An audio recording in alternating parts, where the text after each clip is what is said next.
Welcome to the QU Roundball Review, brought to you by Alpha Accessories. I'm Muddy River Sports Editor Matt Schuckman, alongside Quincy University men's basketball coach Brad Hoyt. 96-92 loss in overtime to Upper Iowa tonight here in Pepsi Arena. That's a tough one, isn't it? Yeah, man, it is. I mean, it's a league game. You're at home. You feel like you had some opportunities in the middle there a little bit, and but they're sports for you, right? And so when you live in this arena, you have those, and some go your way, some don't go your way, and it's a pretty disappointing end to the evening. And there's a lot of things that I can get real disappointed with real quick, but that's a pretty good basketball team, and that's a pretty good basketball game that we just came up short. Down 7 at halftime, come out and played really well. First 10 minutes of the second half, really took it to them to take up. I think it was as much as a 10-point lead. It may have been more than that. I have to go back and look, but really thought you guys came out of the locker room with some energy and some enthusiasm. Yeah, I mean, we challenged them a little bit at halftime, right? So, again, it just felt like they were taking the fight to us, and we were just kind of on our heels that entire first half. And so I agree. I thought those first 10 minutes, we really pushed and shoved in the right way and found some stuff in what we were doing. Guys were confident with it. We didn't turn it over in those first 8 or 9 minutes. In the last 12 minutes, we turned it over a bunch. So yeah, I mean, we found shots early. They went in, and we didn't find shots. We turned over, and they put their pressure up, and there's a lot of plays we'd like back. Yeah, it gets down to the wire. Come out, you got one play to go. You know, did you run the play you guys wanted?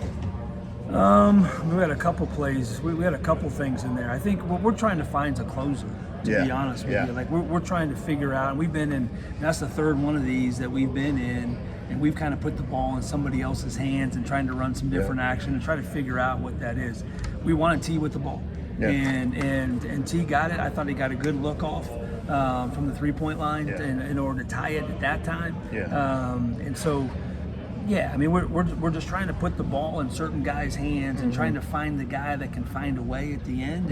And we're 0 for right now, to be honest with you. And that's on me. I mean, I told the guys after the game, like that is 100% on me of being able to figure out a way to put guys in the right spots to finish games like that. And I thought we had our chances, but I missed the mark a little bit, and we came up short.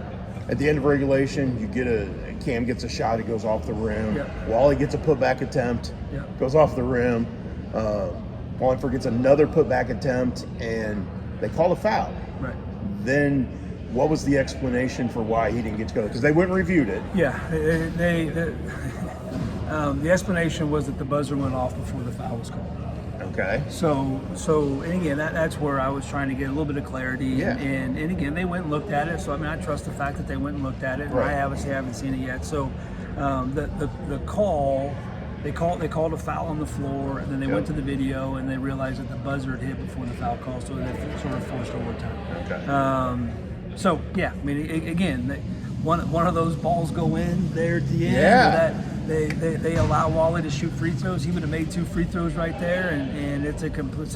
But that's the game of basketball. That's the JLVC. That's what the next 4 months are going to look like and feel like. Well, and you can't give the ball away. Had a few turnovers there at the end of regulation. Had a few turnovers in overtime. And when you give the ball away, that's what happens. I mean, you just can't give teams like that are trying to drive possessions way up. You can't give them more possessions. I mean, we give up 96 points. We give up 33 points. They scored 33 points off of our turnovers.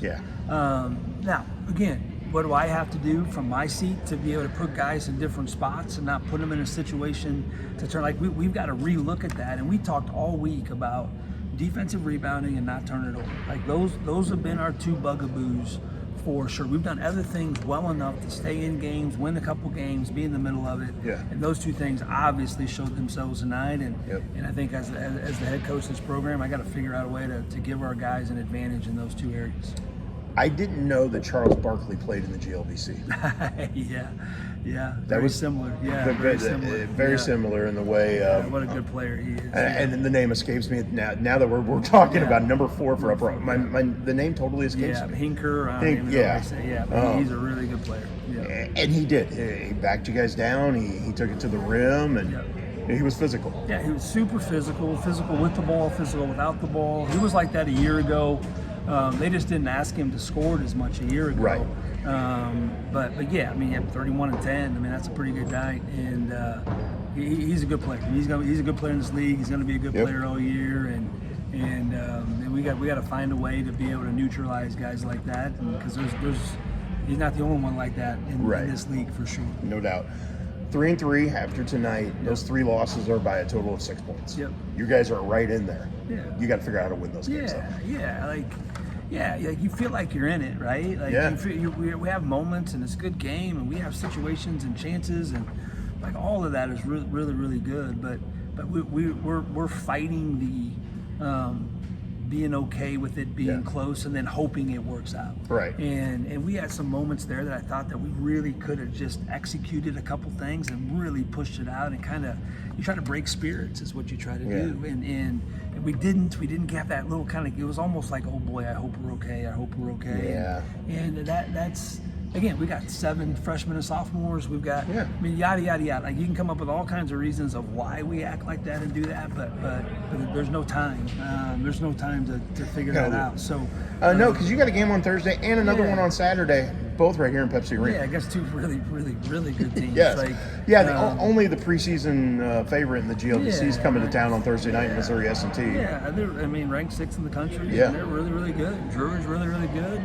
But that's what this, we talked about all week. Like, that's what this league is. Like, it's not like you don't circle a game like, okay, I think we're okay here. Like, this thing is a dogfight, and games like that dictate where you end up on the back end of it. If you're on the plus side or minus sides of a game like that, and we don't have a lot of time. We got to figure out a way how to get to the plus side.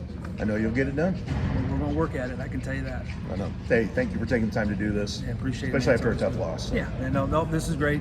Anytime we can talk about our guys and about our program, win, lose, or draw, I'm happy to do it. Awesome. For Brad Hoyt, I'm Matt Schuckman. This has been another episode of the QU Roundball Review, brought to you by Alpha Accessories.